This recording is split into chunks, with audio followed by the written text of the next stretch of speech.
আসসালামু আলাইকুম, কেমন আছেন সবাই? আশা করি ভালো। আমি পুষ্টিবিদ উম্মে সালমা তামান্না আজকে রয়েছি আপনাদের সঙ্গে।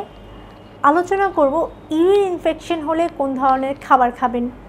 সাধারণত ইউরিন ইনফেকশনের সমস্যা কিন্তু মেয়েদের অনেক বেশি হয়ে থাকে, যেহেতু তারা দীর্ঘ সময় নিজের প্রস্রাবটা আটকে রাখে এবং এর পাশাপাশি কিন্তু তাদের খাবার তালিকায় রোগ প্রতিরোধ ক্ষমতা বাড়ায় এমন খাবার থাকে না।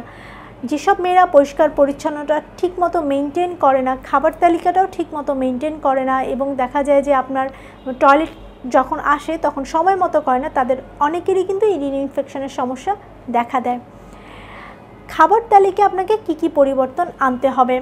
অনেকেই আছে যে ইউরিন ইনফেকশন হলে আপনার সাইট্রাসযুক্ত ফ্রুটস খাওয়াটা বাড়িয়ে দেয়, যেমন হলো যে লেবু, কমলা, মালটা এগুলো খুব বেশি পরিমাণে খায়। তাদের ধারণা যে ইনফেকশনটা সেরে যাবে, কিন্তু সাইট্রাসযুক্ত ফল আপনার যখন ইউরিন ইনফেকশন হবে ওই সময়টায় খাওয়া যাবে না।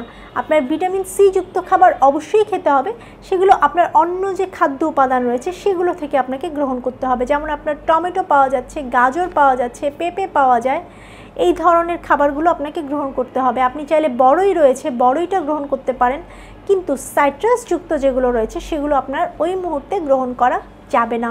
এরপরে প্রোবায়োটিক সম্পন্ন খাবার।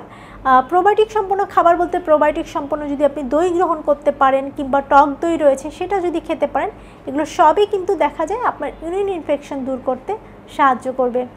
এর পাশাপাশি সবুজ শাকসবজি রয়েছে, আপনার সবুজ শাক যেমন পালং শাক, পুঁই শাক এগুলো কিন্তু গ্রহণ করতে পারেন। এগুলো সবই কিন্তু খুব সহজে আপনার ইউরিন ইনফেকশন দূর করতে সাহায্য করবে।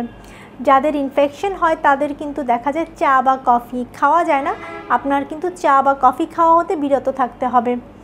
আপনার মাছ খাওয়া বাড়িয়ে দিতে পারেন এই সময়ে, এবং রেড মিট যদি খাওয়ার অভ্যাস থাকে সেক্ষেত্রে রেড মিট খাওয়াটা কিন্তু একটু অ্যাভয়েড করতে হবে। জিঙ্কযুক্ত খাবার যেগুলো রয়েছে সেটাও কিন্তু আপনারা এই সময়ে খেতে পারেন, যার মধ্যে আপনার বিচিযুক্ত খাবার কিংবা বাদাম এগুলোও কিন্তু রাখা যেতে পারে। ইউরিন ইনফেকশন হলে প্রথমে যে কাজটা করতে হবে সেটা প্রচুর পরিমাণে আপনাকে পানি, ফলের শরবত, ডাবের পানি এগুলো গ্রহণ করতে হবে। প্রতিদিন চেষ্টা করুন 16 থেকে 17 গ্লাস পানি গ্রহণ করার জন্য। পাশাপাশি আপনি হলো যে ফলের শরবত করে খেতে পারেন, আপনি বেলের শরবত, তারপর পেঁপের শরবত এগুলো কিন্তু এই সময়টায় গ্রহণ করতে পারেন। এর পাশাপাশি ডাবের পানি রয়েছে সেটাও কিন্তু গ্রহণ করতে পারেন।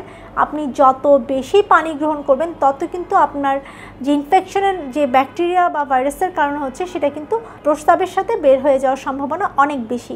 তাই ইউরিন ইনফেকশন হলে আপনি অবশ্যই পানি কম খাবেন না এবং চা বা কফি খাওয়া হতে বিরত থাকতে হবে, কারণ চা বা কফি কিন্তু বডিটাকে আপনার আরও ডিহাইড্রেট করে দেয়।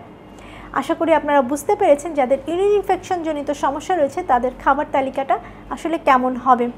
সবাই ভালো থাকুন, সুস্থ থাকুন।